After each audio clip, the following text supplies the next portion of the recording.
Ya ayyuhalladzina amanu dzkurullaha dzikran katsira. Wahai orang-orang yang beriman, sebutlah Allah, Allah, Allah itu dengan zikran katsira, zikir yang banyak. Berapa banyak Allah tidak sebutkan, semampu kita. Tapi dalam metode tarekat Naqsyabandiyah Khalidiyah minimal 5.000 zikirnya. Allahu Allahu Allahu Allah Allahu Allah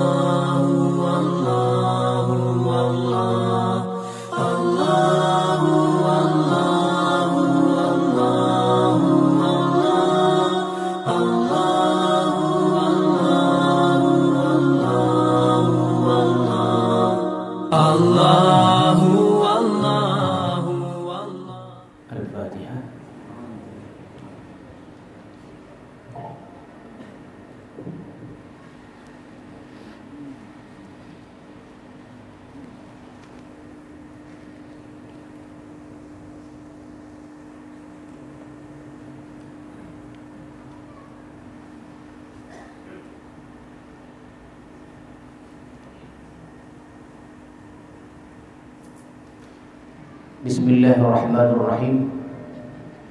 Assalamualaikum warahmatullahi wabarakatuh.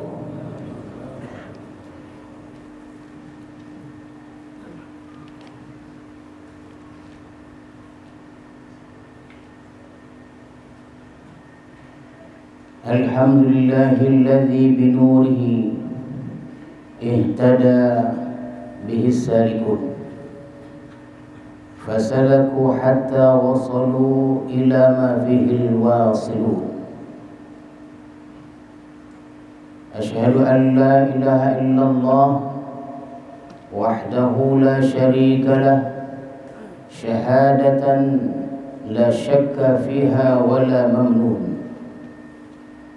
وأشهد أن سيدنا محمدا عبده ورسوله المحسن المنون اللهم صل وسلم وبارك على سيدنا محمد المأمون وعلى آله وصحبه وذريته وأتباعه إلى يوم لا ينفع فيه مال ولا بنون أما بعد. Tuan-tuan para khalifah, hadirin hadirat serta para tetamu sekalian, marilah kita bersyukur kepada Allah Subhanahu wa taala yang telah melimpahkan rahmat dan hidayahnya kepada kita semua, sehingga pada malam hari ini kita dapat melaksanakan salat maghrib berjamaah di madrasah ini.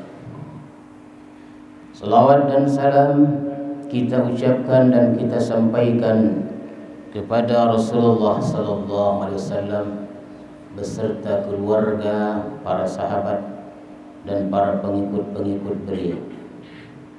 Mudah-mudahan kita mendapat syafaat beliau di hari kemudian nanti. Amin ya rabbal alamin.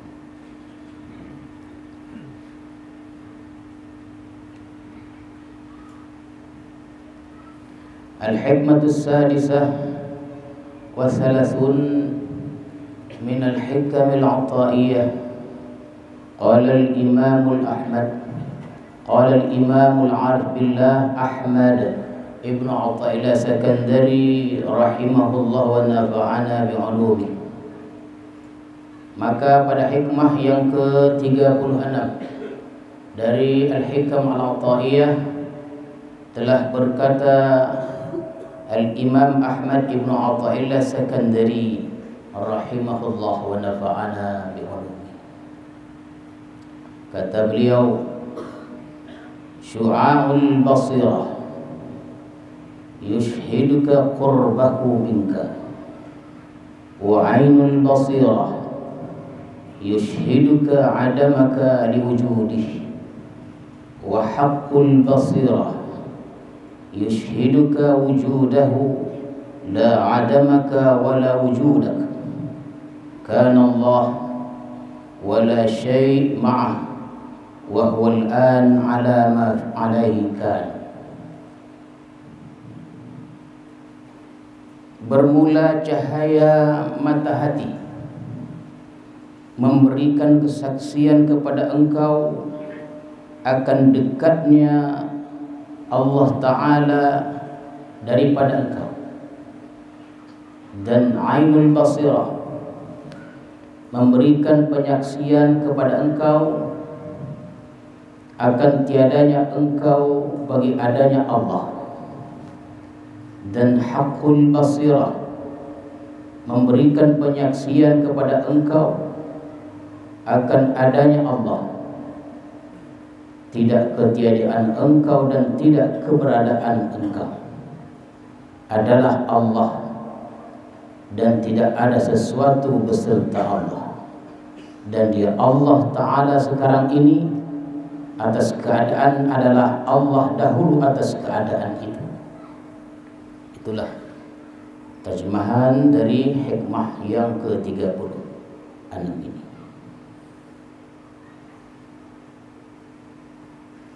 Jadi hadirin dan hadirat sekalian, hikmah yang ke-36 ini membicarakan tentang basirah, mata hati. Ada lagi namanya mata kepala, itu nazarul qalbi. Yang kita bicarakan ini adalah basirah, mata hati. Ada beberapa macam mata hati manusia. Dalam hikmah ini Al-Imam menyebutkan 3 saja, karena hanya 3 mata hati yang baik. 2 lagi tidak disebutkan karena 2 mata hati itu tidaklah baik. Jadi jumlahnya 5, tapi 3 saja yang disebutkan oleh Al-Imam, karena 3 mata hati itu mata hati yang baik. Yang tidak disebutkan 2, karena mata hati yang 2 ini tidaklah baik. Yang pertama adalah yang tidak beliau sebutkan dalam hikmah ini, mata hati namanya mautul basirah atau fasadul basirah.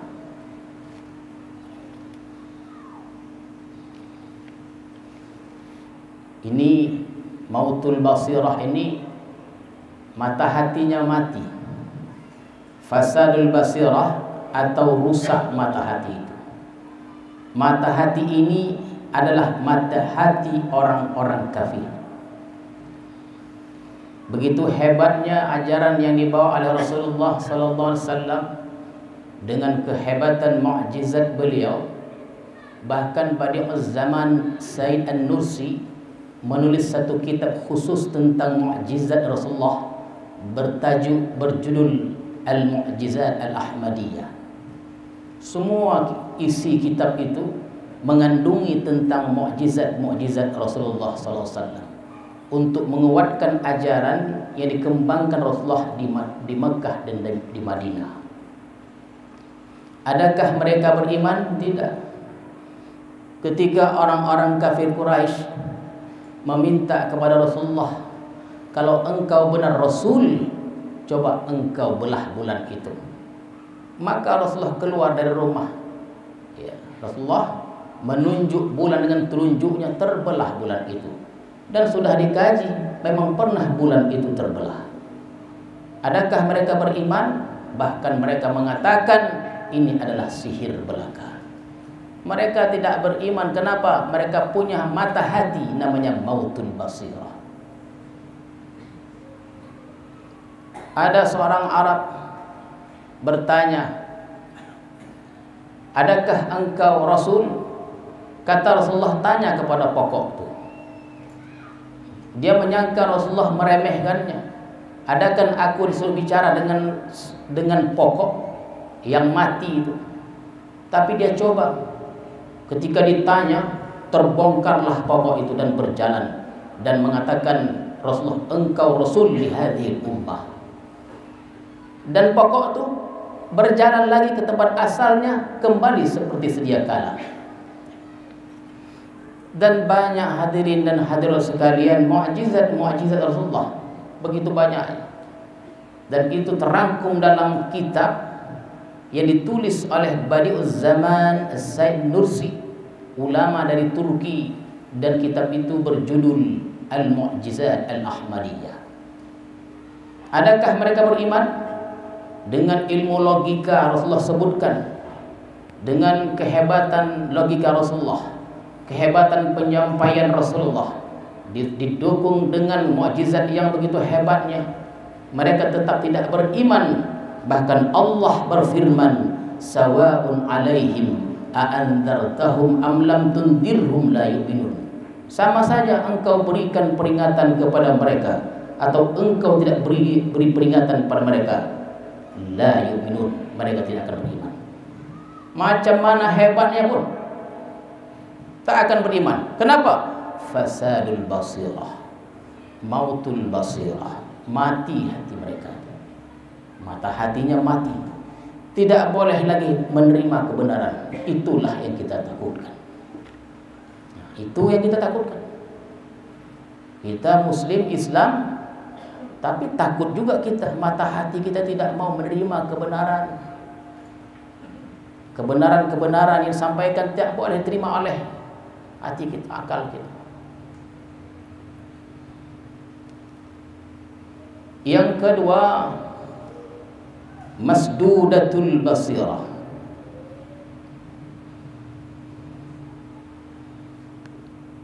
Mata hati ini juga tidak disebut oleh Al-Imam dalam hikmah ke-36 ini.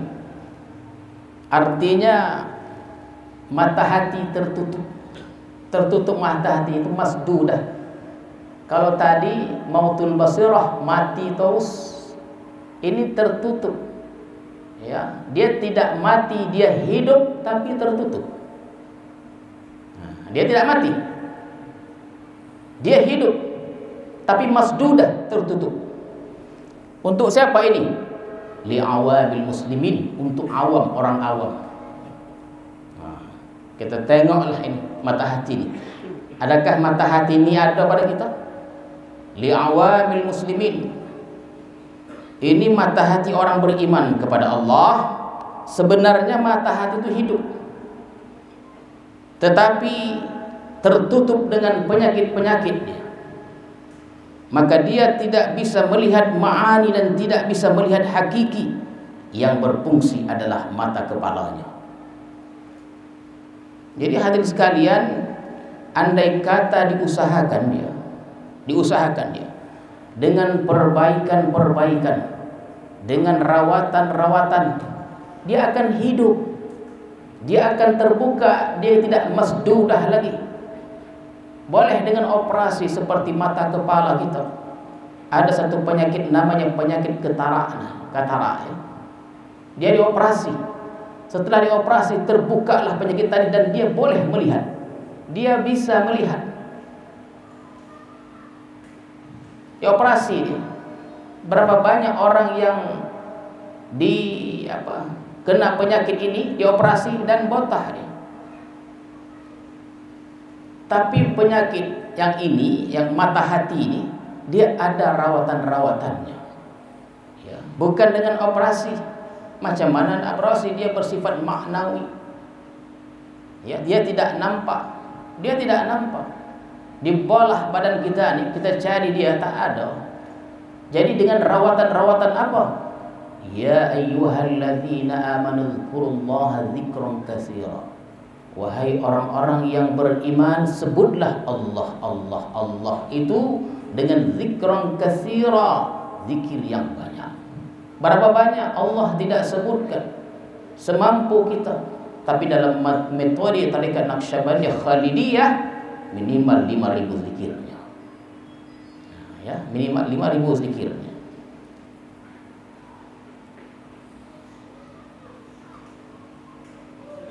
Yang ketiga, yang pertama tadi mautul basirah, yang kedua masdudatul basirah. Yang pertama mati total, yang kedua dia hidup tapi tertutup, yang ketiga syu'aul basirah, mata hati. Inilah yang disebut oleh Al-Imam dalam hikmah yang ke-36 ini.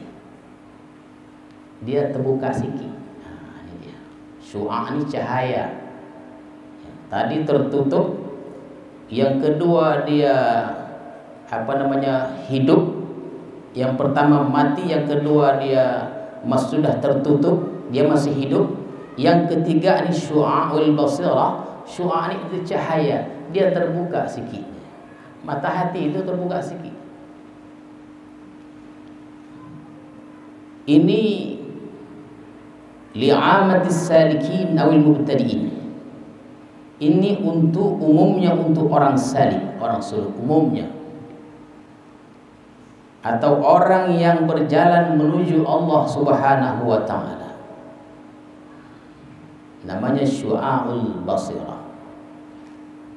Yang keempat, Al-Imam sebutkan dalam hikmah yang ke-36 ini adalah ainul basirah li khassatis salikin awil mutawassitin. Itu khusus untuk, tadi umum untuk salik, ini khusus untuk salik atau orang yang sudah di pertengahan jalan, sudah terbuka banyak. Tadi sikit aja. Dan yang kelima adalah haqqul basirah. Untuk siapa? Lil wasilin. Lil wasilin ini adalah orang yang sudah sampai kepada tujuan. Haqqul basirah. Jadi hadirin dan hadirat sekalian, seperti yang saya sebutkan, Imam hanya menyebutkan 3 saja. Yang pertama syu'a'ul basirah, yang kedua ainul basirah, dan yang ketiga ada haqqul basirah. Karena ini mata hati yang baik. Beliau tidak sebutkan yang 2, yaitu mautul basirah dan masdudatul basirah. Oleh karena itu, supaya kita berusaha untuk masuk ke dalam mata hati yang 3 itu. Sekurang-kurangnya syu'a, ya, sekurang-kurangnya syu'a, cahaya. Orang yang ada syu'a'ul basirah atau nurul aqli, cahaya akal, boleh disebut dengan ilmul yakin.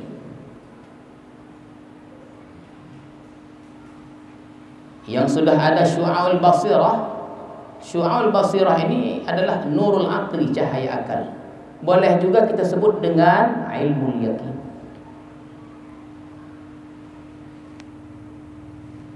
Orang-orang yang punya cahaya akal,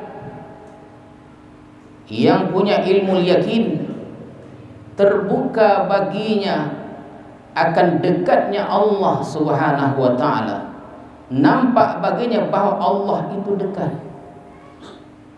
Qala Allah ta'ala, wa idza sa'alaka 'ibadi 'anni fa inni qarib. Wahai Muhammad, kata Allah, jika hambaku bertanya kepadamu, jawablah, fa inni qarib. Jawablah bahwa aku ini dekat.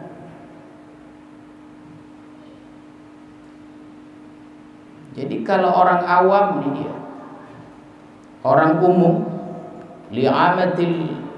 li'awamil muslimin, yang pernah menuntut ilmu, pernah belajar sifat 20, dia tahu bahwa Allah itu dekat, tahu dia. Tetapi dia tidak merasakan Allah itu dekat karena mata hatinya masdudah.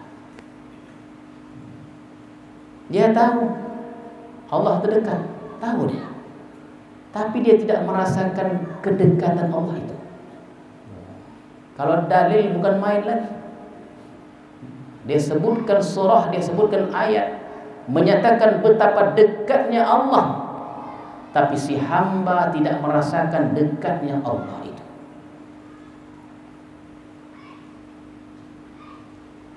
Orang yang terbuka mata hatinya sikit aja,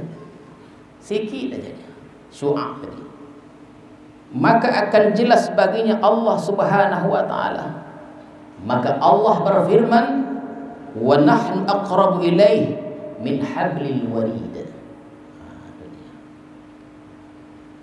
Kami itu, kata Allah, lebih dekat darinya itu urat apa nih? Leher. begitu dekatnya Allah Subhanahu wa taala.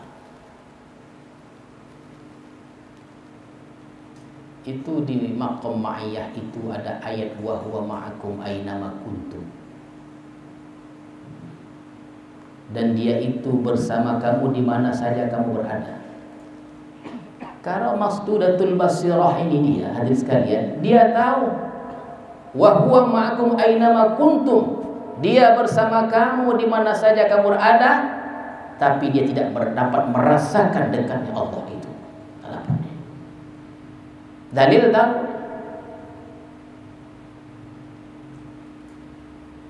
Wa fi ayatin ukhra, dan pada ayat lain Allah berfirman, wallah syahidun ala ma taf'alun, dan Allah itu syahid ala ma taf'alun, apa yang kamu buat, apa yang kamu kerjakan. Syahid, syahid itu artinya menyaksikan, pasti mendengar, pasti melihat, pasti mengetahui. Bagaimana rasanya kalau Allah melihat, mengetahui dan mendengar? Orang yang ada syu'a sikit aja dia rasakan, dia tidak akan mau berbuat macam-macam. Dilanggar.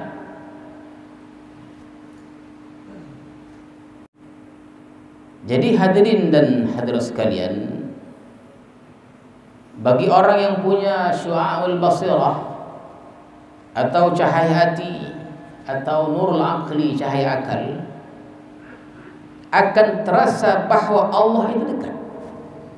Dia dapat merasakan betapa dekatnya Allah itu. Dapat aja kita ke syu'aul basirah nih, luar biasa. Kalau kita tahu Allah Maha melihat, kita tahu Allah Maha mengetahui, lalu kita berbuat, itu Allah Maha.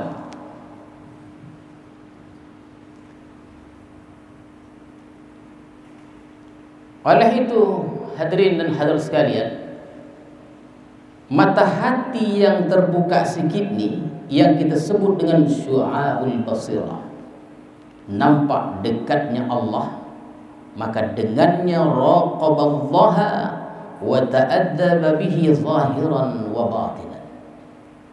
Dia akan selalu merasai, diawasi oleh Allah Subhanahu wa taala, dan dia beradab kepada Allah baik dalam keadaan zahir ataupun batin. Ini dia syu'aul basirah. Dia raqaballaha wa ta'addaba bihi zahiran wa batinan. Ini orang yang sudah pada level syu'a nih. Dia akan raqaballah. Dia merasa diawasi oleh Allah. Macam mana rasanya kita? Sekolah contohnya, contoh sekolah. Kalau setiap guru itu merasa diawasi oleh seorang kepala yang berwibawa, kepala sekolah. Contohnya masuk sekolah jam 8, kepala sekolah 7.30 dah ada dah. Kalau begitu dia, kepala sekolah nih, kepala sekolah apa aja lah, SD, Sanawiyah, Aliyah, Lilbanat, semuanya, pondok-pondok yang ada di kampung tadi. Kalau begitu dia, jadi guru-guru ini merasa diawasi. Insya Allah sebelum jam 8 datang semuanya. Raqaballah, apalagi Allah Subhanahu wa taala. Jadi kalau kita merasai bahwa kita diawasi oleh Allah, diawasi, insya Allah kita tidak akan main-main gitu. Kenapa?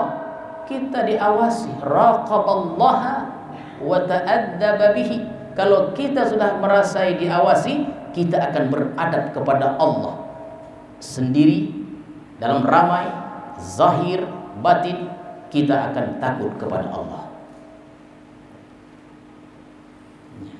Itulah terkadang kita sempurna di khalayak ramai,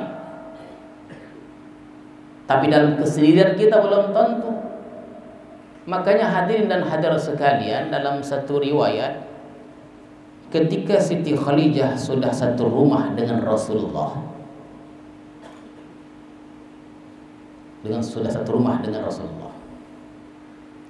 itu Khadijah tahu bahwa sebelum kahwin ya orang Malaysia itu kahwin pula ya, nikah maksudnya ya.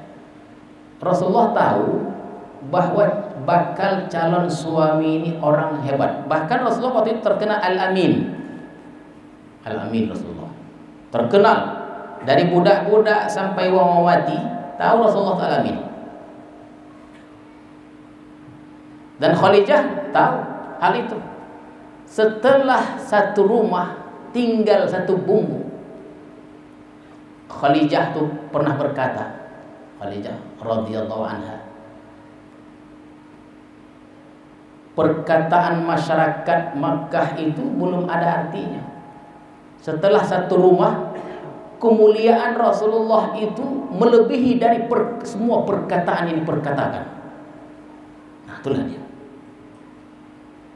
Oh, itu karena Rasulullah dalam masyarakat seperti itu. Ternyata dalam rumah lebih hebat lagi Rasulullah. Kita kan terbalik gitu. Terbalik gitu. Bahkan ketika ditanya Aisyah radhiyallahu anha tentang akhlak Rasulullah, dijawab khuluquhul Quran. Akhlak Rasulullah itu Quran. Jadi kalau mau melihat Quran berjalan, tengoklah Rasulullah. Begitu dia. Kenapa orang Aisyah dapat menyimpulkan bahwa Rasulullah suaminya itu khuluquhul Quran? Karena dipandangnya setiap hari. Tidurnya Rasulullah, mandinya Rasulullah, makannya Rasulullah, minumnya Rasulullah. Itu dia. Turun dan naiknya Rasulullah, senyumnya Rasulullah, semua diperhatikan Aisyah sehingga beliau simpulkan khuluquhul Quran. Coba suruh bini kita menyimpulkan kita.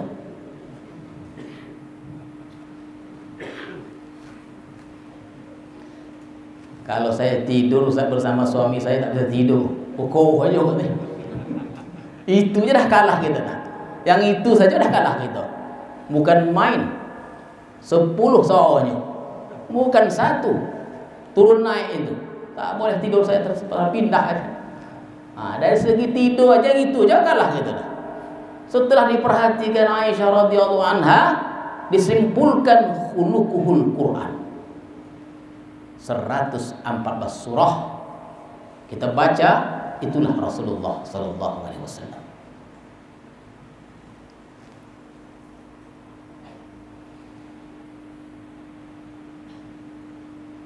Pernah suatu kali Rasulullah ini dia, hadirin sekalian, pulang dalam keadaan lapar. Lapar. Diketuk tidak berbunyi, kotuk dah, tidur dia depan pintu dalam keadaan lapar. Suatu hari pula masuk dia, Aisyah, ada apa di rumah ni? Datang kata Aisyah, tak ada apa-apa. Iyalah, oh gitu Rasulullah. Iyalah, pergi lagi ke masjid. Kita tu kalau kita lapar, datang ke rumah, tutup pintu, sudah. Sipak tu mana dia kau? Kadang-kadang dia menuki dia, aku dah lapar katanya. Dong tetangga bang biar. Tak peduli dia. Kadang-kadang isteri kita sudah masak kurang garam, dia marahnya bini itu lagi.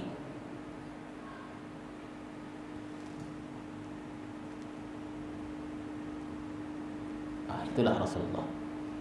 Khuluquhul Quran. Akhlaknya itu Quran. Jadi hadirin dan hadirat sekalian, raqaballaha wa ta'addaba bihi zahiran wa batinan. Orang yang sudah sampai kepada syu'a'ul basirah, yang mata hatinya terbuka sikit, dia akan raqaballah. Dia akan merasa diawasi, wa ta'addaba bihi, dia akan beradab kepada Allah baik dalam keadaan zahir ataupun batin. Ingat, kalau kita tahu Allah Maha mendengar, kita tahu bahwa Allah Maha melihat, lalu kita berbuat melanggar norma-norma agama, itu namanya masdudatul basirah. Mata hati tertutup, dia hidup tapi tertutup. Nah, itu perlu rawatan itu ya, perlu dirawat dia. Tuan-tuan pada dan hadirin sekalian, lalu bagaimana kita merasa diawasi Allah Subhanahu wa taala. Bagaimana kita senantiasa beradab kepada Allah Subhanahu wa taala. Maka mesti dibuka mata hati walau sedikit. Ini contoh beradab secara zahir. Kal mubadarah ala imtithalil awamir wajtinabin nawahi. Itu contoh secara zahir. Jadi segera menjunjung tinggi perintah Allah dan segera menjunjung segala larangan Allah Subhanahu wa taala. Itu dia. Kalau kita ingin merasa diawasi gitu dia. Ya. Contoh secara batin pula seperti ikhlas. Itu dilatih dia. Dan kita sudah bahas beberapa hikmah pada pertemuan sebelumnya. Atau adamul i'tirad. Ya, adamul i'tirad.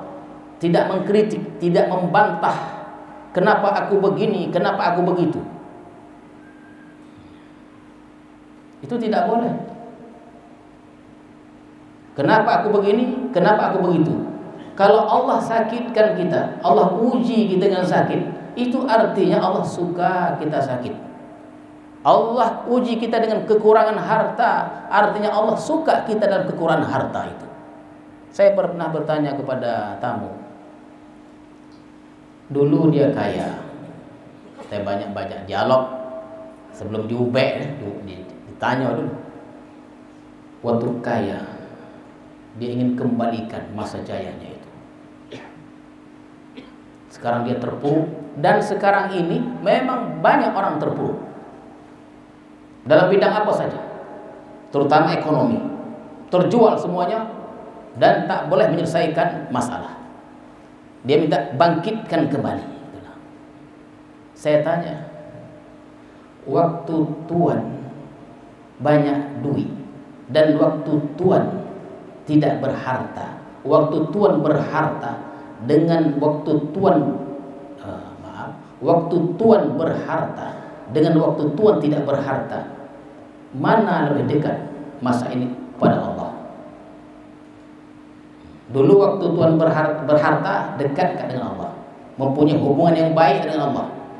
Kemudian sekarang ini yang Tuhan katakan bahwa Tuhan sudah terpuruk. Macam mana kedekatan? Apakah lebih dekat dengan Allah? Dijawabnya, iya Tuhan lebih dekat. Jadi mana lebih elok? Diam dia.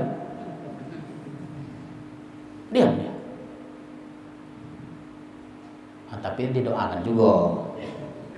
Ya, supaya puas hati. Didoakan juga. Itu dia. Jadi kalau kita dikala miskin dekat dengan Allah, dikala kaya jauh dengan Allah, pilihlah miskin. Tak berguna kita kaya jauh Allah, lebih baik miskin papa tapi dekat dengan Allah. Jadi Allah uji kita dengan miskin itu supaya kita itu ingat Allah. Itu dia. Tapi itulah dia. Kalau nafsu mengalahkan, kita pilih itu juga. Itu yang diubah. Ya, yang diubah. Jadi ada boleh i'tirad. Jangan banyak bantah apa yang Allah sudah berikan kepada kita. Makanya ada ulama ketika dia sakit dia tidak mau berobat. Ditanya, Tuhan, kenapa Tuhan tidak mau berobat? Aku nikmati sakitku ini. Aku melihat keindahan, melihat jamal Allah dan jalal Allah dalam sakitku. Aku tak mau ubah. Kenapa? Indah Allah itu rupanya. Dilihatnya Allah waktu sakitnya. Kalau kita sakit, menderita, lain dia. Namanya masdudah. Ini namanya masdudah, tertutup. Tak ada ditengok. Penderitaan sajalah. Padahal dalam penderitaan itu mengandung keberkahan yang besar sebenarnya. Jadi atau kalau kita dimaki, dicaci, difitnah kita, dizalimi, dijahati kita, usah balik lagi. Karena kejahatan orang pada kita akan menimbulkan keberkahan pada diri kita. Biarkan saja.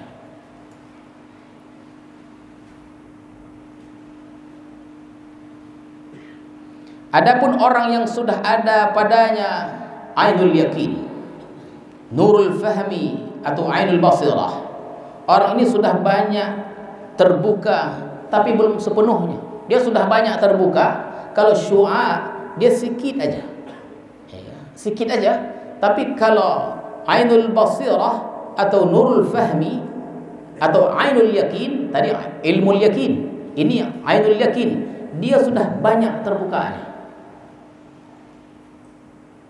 Kenapa? Karena sudah banyak hilang penyakit-penyakitnya. Makanya hadirin sekalian, kalau tuan baca di makam-makam ini, ya, di makam-makam diajarkan dalam tarekat Naqsyabandiyah Khalidiyah itu ada penyakitnya. Ada dia bahimiyah, sabu'iyah, syaitaniyah, rabbaniyah, itu ada di makam-makam tertentu. Yang ini sudah banyak hilang penyakit-penyakitnya. Kalau syu'a mungkin dalam 3 atau 4% saja. Ini sudah melebihi 50%. Jadi perkara-perkara yang menyibukkan dia dengan dunia hilang. Jadi orang yang mata hatinya sudah banyak terbuka walau belum sepenuhnya, yang kasyifu lahu wujudul haqqi wa adamul khalqi ay adamul hawli wal quwwati bihim. Nampaklah bagi dia adanya Tuhan dan tiada daya upayanya makhluk ini. Begitu dia hadirin sekalian.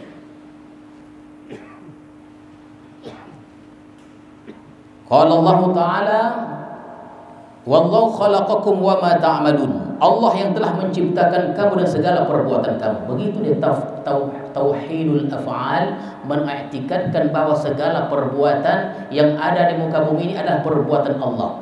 Orang yang sudah sampai kepada ainul yakin ini di ayatnya.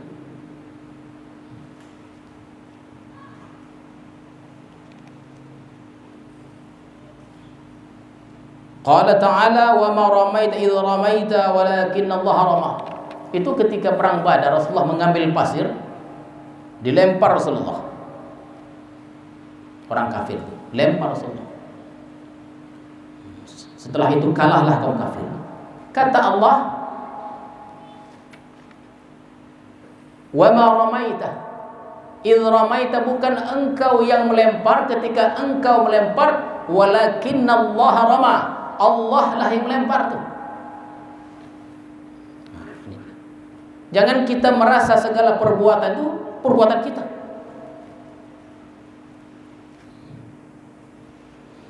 Wa'lam anna al-ummata law ijtama'at 'ala an yanfa'uka bi syai'in lam yanfa'uka illa bi syai'in qad katabahu Allah lak.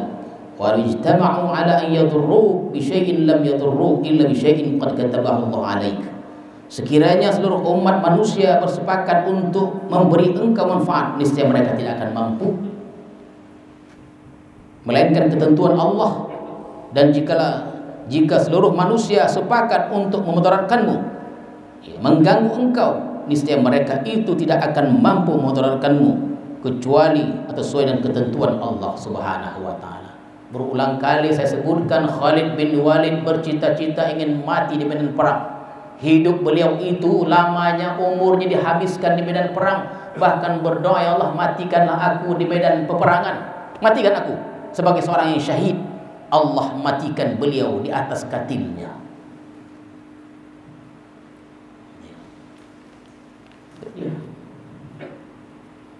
Allah wafatkan beliau di atas tempat tidurnya.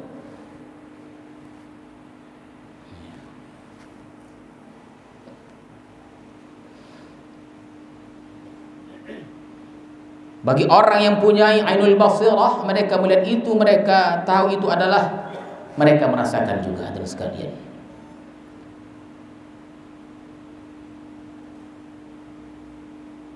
Ainul basirah tidak peduli dengan makhluk, tidak merasa jinak dengan makhluk, dan tidak berharap kepada makhluk.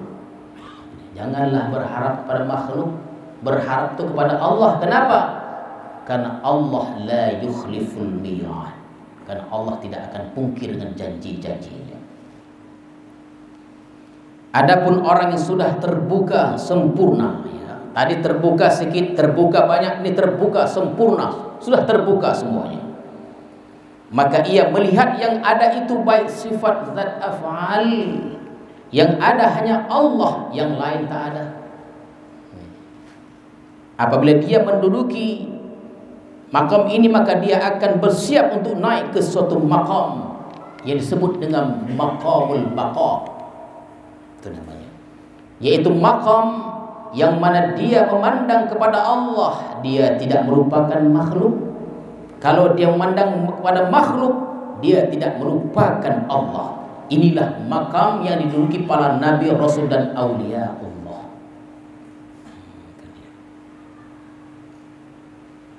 Itu makam tinggi, namanya al-wasilun. Inilah hadirin dan hadirat sekalian, sebahagian yang dimaksud oleh hikmah yang ke-36 ini. Yang pertama yang dapat kita simpulkan, pertama ada mata hati mautul basirah, ya, itu untuk orang-orang kafir. Yang kedua masdudatul basirah, untuk li'amatil muslimin, orang-orang awam, dia hidup tapi tertutup. Yang kedua ada syu'aul basirah, dia terbuka sedikit aja bukanya. Yang keempat namanya ainul basirah, dia sudah terbuka banyak. Dan yang paling tinggi adalah hakul basirah, ya, paling tidak dapatlah kita syu'aul basirah, terbuka sedikit ya, kita mendengar, kita mengetahui bahwa Allah itu mengetahui, maha mengetahui, maha melihat. Maka kalau kita tahu, yakin bahwa Allah maha melihat, maka raqaballah lah, kata tadi raqib atau raqaballah wa ta'addaba bihi, maka merasa diawasi, beradablah dengan Allah Subhanahu wa ta'ala, baik dalam keadaan zahir maupun dalam keadaan batin. Inilah hadirin dan hadirat sekalian, mudah-mudahan ada manfaatnya dari penyampaian hikmah yang ke-36 ini. InsyaAllah kita akan sambung hikmah yang seterusnya ke-37 pada minggu depannya. A'udzubillahi minasyaitonirrajim. Bismillahirrahmanirrahim. Allahumma zidna ilma warzuqna fahma walhiqna bis-salihin. Allahumma ja'al jam'ana hadza jam'an marhuma wa tafarruqana min ba'dihi tafarruqan ma'suma. Wa sallallahu ala sayyidina Muhammadin wa ala alihi wa sahbihi ajma'in. Subhana rabbika rabbil izzati amma yasifun wa salamun al mursalin walhamdulillahi rabbil alamin. Assalamualaikum warahmatullahi wabarakatuh.